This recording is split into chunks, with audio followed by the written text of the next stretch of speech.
नमस्कार साथियों, सुप्रभात सभी को। स्वागत है आपका study by DR YouTube channel पर। और आज हम चर्चा करेंगे साथियों कि रीट की ऑफिशियल आंसर की का क्या प्रभाव रहेगा। उससे पहले हम बात कर लेते हैं कि जो रीट के परिणाम को प्रभावित करने वाला एक बहुत बड़ा कारक है वो है कि स्कूल व्याख्याता भर्ती परीक्षा परिणाम जारी करवाने के लिए जो उपेन यादव है उन्होंने एक ट्वीट जारी किया था और उन्होंने कहा था कि 13 मार्च को आरपीएससी के सामने धरना प्रदर्शन करेंगे और उसके साथ ही मुख्यमंत्री जी से मुलाकात करेंगे ताकि जो स्कूल व्याख्याता भर्ती है उसका परिणाम जल्द से जल्द जारी हो।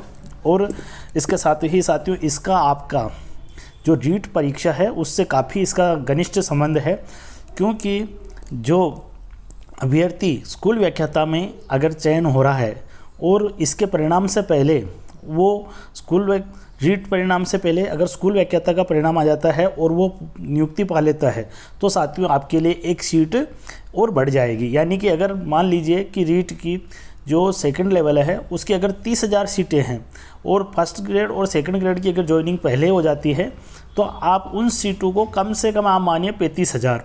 रही दूसरी बात, 35,000 में से भी वो जो टॉप पे हैं जिनके रीट में 120 प्रश्न हो रहे हैं, 110 प्रश्न हो रहे हैं, वो उसमें अगर सेकंड ग्रेड और फर्स्ट ग्रेड में चले जाते हैं तो साथियों जो निचले पायदान के जो अभ्यर्थी हैं उनको भी मौका मिलेगा।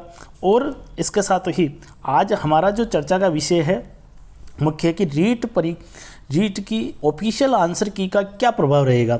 साथियों आपने बहुत सारी आंसर की और बहुत सारी कट ऑफ देखी होगी और बहुत सारे चैनल अलग अलग कट ऑफ बता रहे हैं और अलग अलग प्रश्नों के अलग अलग उत्तर भी बता रहे हैं। बहुत सारे आप 4 चैनल देख लीजिए या 4 आप ऐसे इंस्टीट्यूट देख लीजिए जो अलग अलग आंसर बता रहे हैं। एक ही प्रश्न के 4 ऑप्शन को सही उत्तर मान रहे हैं।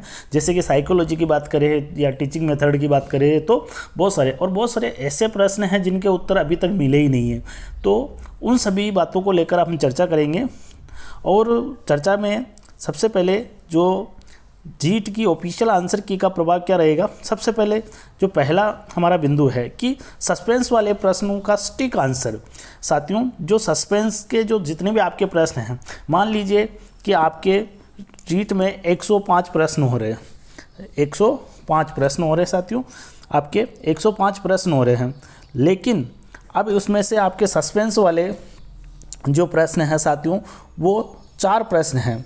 अगर सटीक आंसर आने के बाद में आपने उनको चारों को सही मान रखा है या आपने चारों को गलत मान रखा है, तो अगर आप चारों को गलत मान रखा है और ऑफिशियल आंसर की में वो 4 ही प्रश्न सही माने जाते हैं तो आपके 105 प्लस 4 हो जाएंगे 109।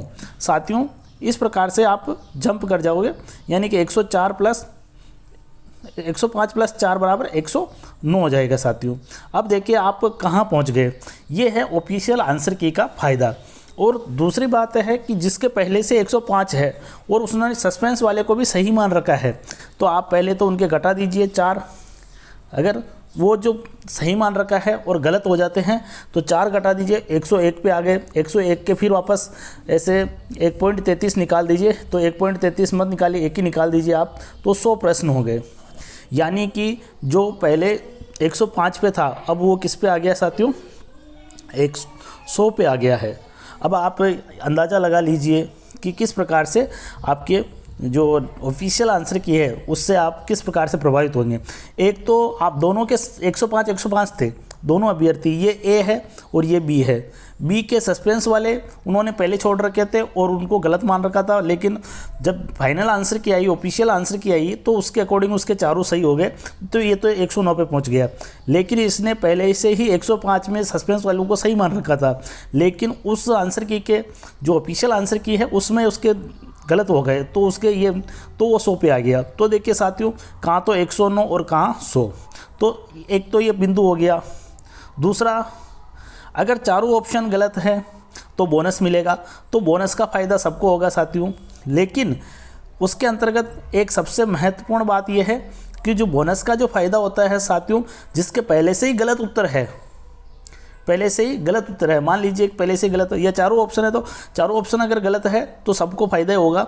यानी इसमें कोई ज़्यादा विशेष फर्क नहीं पड़ेगा। अगर किसी प्रश्न के 2 उत्तर हैं तो प्रश्न डिलीट हो जाएगा या उसका बोनस मिल जाएगा। प्रश्न डिलीट हो जाएगा तो पूर्णांक तो वही रहेगा साथियों, लेकिन उसका अंक बार बढ़ जाएगा। फिर अगला जो बिंदु है वो है कि बोनस का लाभ सिर्फ गलत उत्तर वाले को मिलता है। देखिए साथियों, अगर किसी में प्रश्न में मिस्टेक है या कोई भी, तो मान लीजिए कि किसी ने पहले उसका सही मान रखा है और उसका वास्तव में उत्तर भी सही है, लेकिन प्रश्न में मिस्टेक है या जैसे कि ऑप्शन ऐसे हैं जिनमें सीलिंग मिस्टेक है, तो वो सही मानने की वजह से, तो इसमें जो बोनस का लाभ है वो सिर्फ गलत उत्तर वाले को मिलेगा, क्योंकि पहले तो उसके गलत हो रहा था, वो नेगेटिव में जा रहा था। अब जिसका पहले से सही है तो उसको 2 नंबर तो मिल रहे थे। अब देखिए जिसके गलत है उसका 1.66 नंबर यानी कि 0.66 नंबर, एक तो उसके माइनस हुए थे वो उसके प्लस हो जाएंगे, और फिर इसके अलावा इसका जो बोनस है 2 है, तो इसको तो मिल गए कितने 2.66 हो गए गलत उत्तर वाले को तो, और जिसका सही है पहले से ही उसको सिर्फ 2 के 2 ही है, तो उसको तो कोई फ़ायदा ही नहीं हुआ, यानी कि जिसका गलत उत्तर है उसको फ़ायदा होगा।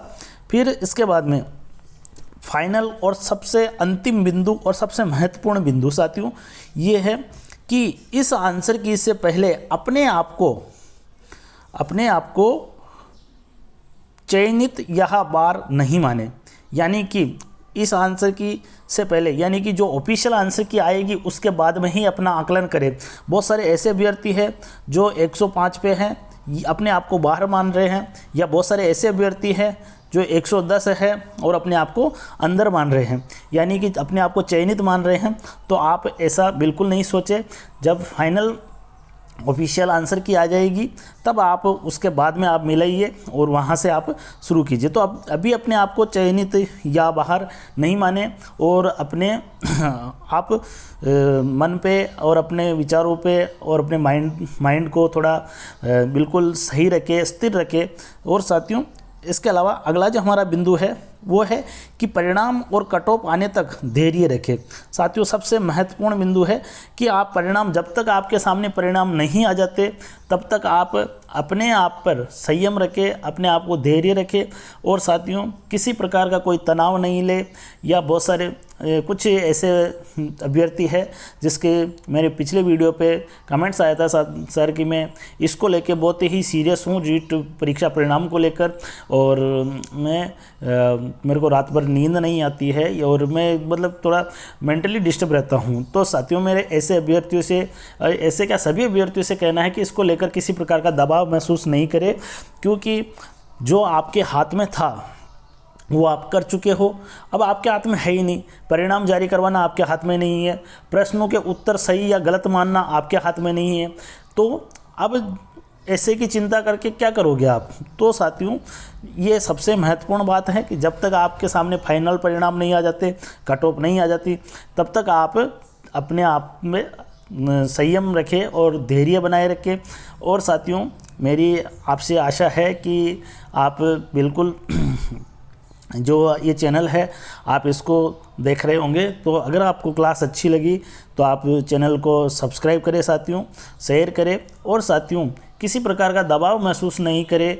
जीवन में बहुत सारे उतार चढ़ाव आते रहते हैं, परीक्षाएं आती रहती है, होती रहती है, नौकरियां लगती रहती है, लेकिन ये जीवन है एक ही बार आता है, इसलिए इस जीवन को आप सुरक्षित रखें और किसी प्रकार का उचित या किसी प्रकार का उचित उपाय रखें या किसी प्रकार का अनुचित कदम नहीं उठाए, क्योंकि जीवन एक ही बार मिलता है, मौके कई बार मिल जाएंगे आपको।